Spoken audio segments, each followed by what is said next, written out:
संविधान के स्रोत को कवर करेंगे। बहुत ही इंपॉर्टेंट टॉपिक है। आप चाहे किसी भी एग्ज़ाम की तैयारी कर रहे हों, संविधान के स्रोत से क्वेश्चन बनते ही हैं। तो इससे पहले मैंने इसका पहला भाग कि हमारा संविधान कैसे बना, संविधान सभा का गठन कैसे हुआ, सभी समितियों के अध्यक्ष, मंत्रिमंडल, वो सब कुछ जो कि आपको एग्ज़ाम में पूछा जाता है, मैं डिटेल में कवर किया है। तो अभी तक अगर आपने उस वीडियो को नहीं देखा तो मैं आई बटन में उस वीडियो का लिंक दे दूँगा, आप उस वीडियो को भी ज़रूर देखना।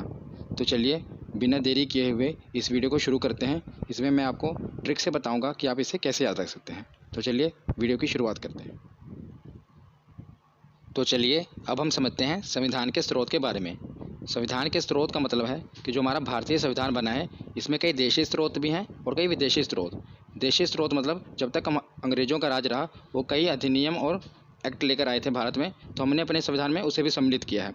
और कई विदेशी स्रोत हैं, मतलब जो कि विदेशों के संविधान है, उससे भी अच्छे अच्छे कानूनों को हमने सम्मिलित किया है हमारे भारतीय संविधान में। तो ये देशी और विदेशी स्रोत हम दोनों पढ़ेंगे। तो दुनिया भर के संविधान को बारीकी से परखने के बाद बाबा साहब भीमराव अम्बेडकर जी ने भारतीय संविधान का मसौदा तैयार किया। और भारतीय संविधान के अनेक देशी और विदेशी स्रोत हैं। तो देशी स्रोत हम पहले पढ़ लेते हैं। तो भारतीय संविधान पर सबसे अधिक प्रभाव भारतीय शासन अधिनियम 1935 का है। भारतीय संविधान के 395 अनुच्छेदों में से लगभग 250 अनुच्छेद इसी में से लिए गए हैं। तो मैंने पिछली वीडियो में आपको डिटेल में बताया था भारत शासन अधिनियम 1935। तो जो हमारा संविधान बना है, लगभग मैंने आपको बताया था कि 60% हिस्सा इसी अधिनियम से लिया गया है। तो मतलब ये जो अधिनियम है अंग्रेज ही लेकर आए थे। मैंने पहले भी आपको बताया था भारत शासन अधिनियम 1935। तो आप जैसे देख ही रहे हैं कि हमारा जब संविधान बना था उसमें 395 अनुच्छेद थे और लगभग 250 अनुच्छेद इसी भारतीय शासन अधिनियम 1935 से ही लिए गए थे। तो इसका इंपॉर्टेंस बहुत है हमारे भारतीय संविधान में। आप याद रखिएगा, जब भी पूछा जाए कि भारतीय संविधान का सबसे महत्वपूर्ण भाग और सबसे ज़्यादा भाग किस में से लिया गया है, तो याद रखिएगा भारत शासन अधिनियम 1935 में से। अब हम देखते हैं कि कुछ विदेशी स्रोत भी लिए गए हैं, जैसे कि अमेरिका से Britain, Australia, Ireland, Germany, Canada, दक्षिण अफ्रीका, रूस और जापान। इसे हम एक एक करके अभी पढ़ेंगे, पर आपको याद रखना है कि दोनों हैं देशी स्रोत और विदेशी स्रोत। तो ज़्यादातर इंपॉर्टेंट जो है विदेशी स्रोत हैं, इसे हम पढ़ेंगे। तो चलिए आगे देखते हैं। तो जैसा कि मैंने आपको बताया कि जो भारतीय संविधान है, इसमें कई विदेशी स्रोत हैं, मतलब हमने कई देशों के संविधान से कानून लिए हैं। तो इस पर कई लोगों ने व्यंग्य कसा और कहा कि भारतीय संविधान विदेशी फलों की टोकरी है। और कई लोगों ने यह कहा कि ये तो विदेशों से लिया गया उधार संविधान है। तो इस पर बाबा साहब भीमराव अम्बेडकर जी ने कहा था कि संविधान के मूल विचारों पर किसी देश का पेटेंट नहीं है और इसमें से अच्छे विचारों को लिया जा सकता है। ये कथन मैं आपको क्यों बता रहा हूँ, क्योंकि अभी जो एग्ज़ाम चल रहे हैं आरआरबी एनटीपीसी में, उसमें ये कथन दिया गया था और पूछा गया था कि बताइए ये कथन किसने कहा है। तो आपको याद रखना है कि बाबा साहब भीमराव अम्बेडकर जी ने यह कथन कहा था जब उन पर लोगों ने ये व्यंग्य कसा था कि ये तो विदेशी फलों की टोकरी है और ये संविधान जो है उधार लिया गया संविधान है विदेशों से। तब उस पर बाबा साहब भीमराव अम्बेडकर जी ने कहा था कि संविधान के मूल विचारों पर किसी देश का पेटेंट नहीं है और इसमें से अच्छे विचारों को लिया जा सकता है। तो अब हम पढ़ते हैं भारतीय संविधान के विदेशी स्रोत, क्योंकि यही इंपॉर्टेंट है और यही एग्जाम में पूछे जाते हैं। तो सबसे पहले हम देखते हैं ब्रिटेन, कि आखिर हमने ब्रिटेन से क्या लिया। तो संसदीय प्रणाली और एकल नागरिकता, ये दोनों पूछे जाते हैं कि संसदीय प्रणाली और एकल नागरिकता हमने ब्रिटेन से ली है। तो इसे हम याद कैसे करेंगे। तो जैसा कि आपको पता है कि हम पर ब्रिटेन ने अभी तक राज किया था, तो हमने संसदीय प्रणाली उसी से उठा ली कि संसदीय प्रणाली हमने कहाँ से उठा ली, ब्रिटेन की। और एकल नागरिकता भी वहीं से उठाई है। तो एकल नागरिकता क्या होती है, भारत में एकल नागरिकता का कंसेप्ट है, ये हमने ब्रिटेन से लिया। जैसे कि आप देखते हैं कि अमेरिका में दोहरी नागरिकता का कंसेप्ट है। अमेरिका में 50 राज्य हैं। तो मैं आपको उदाहरण के लिए बता रहा हूँ कि अगर कोई कैलिफोर्निया में राज्य में रहता है तो उसे वहाँ की भी नागरिकता लेनी पड़ेगी और अमेरिका की भी नागरिकता लेनी पड़ेगी। अगर और थोड़ा अच्छे तरीके से मैं आपको समझाऊँ तो अभी तो जैसे धारा 370 हट गई है, उससे पहले जम्मू कश्मीर में भी ऐसे ही था कि अगर कोई जम्मू कश्मीर में रहता है तो उसे जम्मू कश्मीर की भी नागरिकता लेनी होती थी और भारत की भी नागरिकता लेनी होती थी। मतलब दोहरी नागरिकता थी ना, उससे और कहीं किसी राज्य में भी नहीं था, सिर्फ जम्मू कश्मीर में ही था, सिर्फ धारा 370 के कारण। पर अब धारा 370 हट गई है, जिसके कारण जम्मू कश्मीर से लेकर कन्याकुमारी तक अब भारत में एकल नागरिकता का ही कंसेप्ट है। जिसे अब याद रखिएगा, ये बहुत बार एग्जाम में पूछा गया है कि हमने एकल नागरिकता कहाँ से ली है। तो याद रखिएगा हमने ये कंसेप्ट ब्रिटेन से उठाया है। तो नेक्स्ट हम देखते हैं संयुक्त राज्य अमेरिका। ये पहले हम चारों पढ़ लेते हैं, उसके बाद मैं आपको बताऊंगा इसे याद कैसे करना है।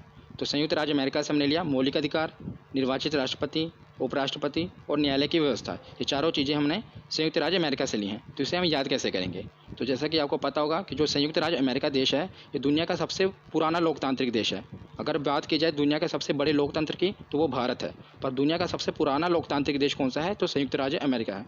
वहाँ के लोग जो हैं वो अपने अधिकारों के लिए लड़ जाते हैं। इसलिए आपको याद रखना है जो मौलिक अधिकार है वो संयुक्त राज्य अमेरिका से लिया गया है, क्योंकि वो एक पुराना सबसे पुराना लोकतांत्रिक देश है। वहाँ के लोग अपने अधिकारों के लिए खड़े हो जाते हैं। इसलिए हमने मौलिक अधिकार कहाँ से उठाए? संयुक्त राज्य अमेरिका से उठाए।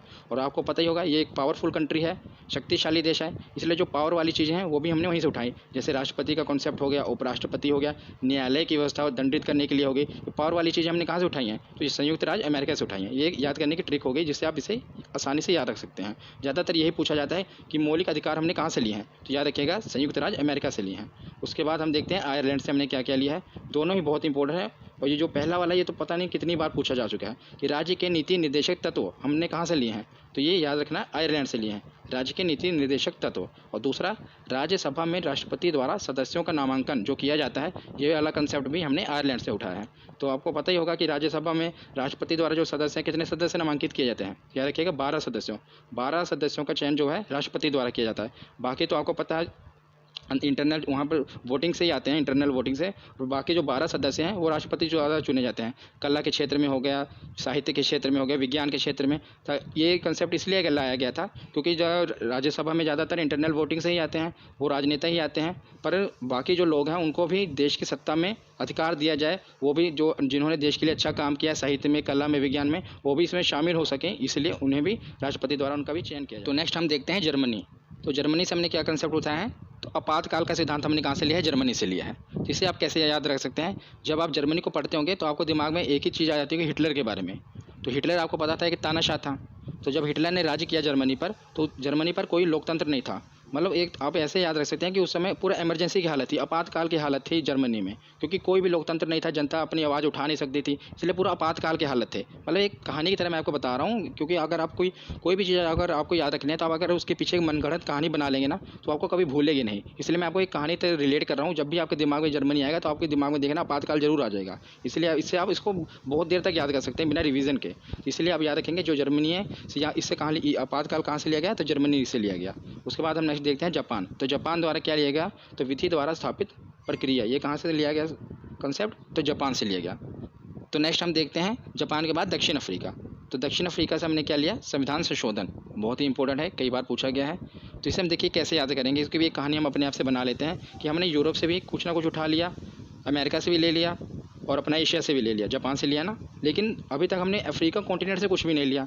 तो अफ्रीका में देखा जाए तो सबसे विकसित देश कौन सा है? तो साउथ अफ्रीका। तो साउथ अफ्रीका से हमने उठा लिया संविधान संशोधन। तो संविधान में अगर कुछ भी अमेंडमेंट करनी है, संशोधन करना है, तो वो वाला कंसेप्ट हमने कहाँ से उठाया? तो दक्षिण अफ्रीका से। मतलब इस कहानी से आप इसको याद रख सकते हैं कि हमने हर जगह से उठा लिया लेकिन अफ्रीका से कुछ नहीं लिया। तो अफ्रीका से सबसे इंपॉर्टेंट चीज़ ले ली कि संविधान में संशोधन करना है। तो अफ्रीका में कहाँ से ली? तो अफ्रीका का जो सबसे विकसित देश है साउथ अफ्रीका, वहाँ से हमने ये ले लिया। उसके बाद नेक्स्ट हम देखते हैं ऑस्ट्रेलिया।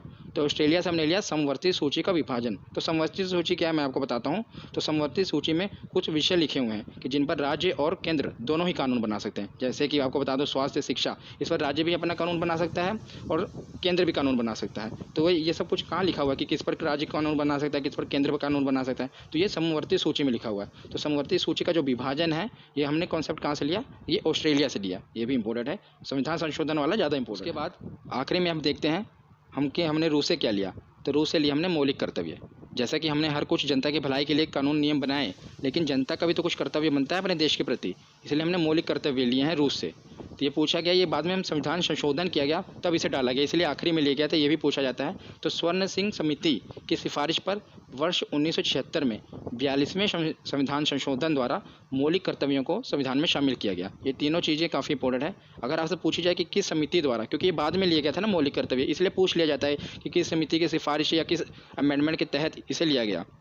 तो याद रखिएगा स्वर्ण सिंह समिति थी, इसकी सिफारिश पर वर्ष था 1976 और कौन सा संशोधन था? तो 42वां संविधान संशोधन था। उसके द्वारा मौलिक कर्तव्यों को संविधान में शामिल किया गया था। तो ये हमने कॉन्सेप्ट लिया कहाँ से था? तो रूस से लिया था। तो ये मौलिक कर्तव्य में कुछ मैं आपको चीज़ें बता देता हूँ कि क्या क्या लिखा गया है। तो जैसे कि संविधान का पालन करें और उसके आदर्शों, संस्थाओं, राष्ट्र ध्वज एवं राष्ट्रगान का आदर करें, ये जनता का मौलिक कर्तव्य बनता है। और उसके बाद सार्वजनिक संपत्ति को सुरक्षित रखें और हिंसा से दूर रहें, यह भी हमारा कर्तव्य बनता है। और भारत की संप्रभुता, एकता और अखंडता की रक्षा करें तथा उसे अक्षुण्ण रखें, यह भी हमारे आम जनता का कर्तव्य बनता है अपने देश के प्रति। तो ऐसी कुछ चीज़ें लिखी गई हैं कि जो हमारे मौलिक कर्तव्य हैं हमारे देश के प्रति। तो आज की ये वीडियो यहीं पर ख़त्म होती है। कैसी लगी ये वीडियो कमेंट सेक्शन में ज़रूर बताना और अपने चैनल को सब्सक्राइब करके बेल आइकन को जरूर प्रेस कर देना। धन्यवाद।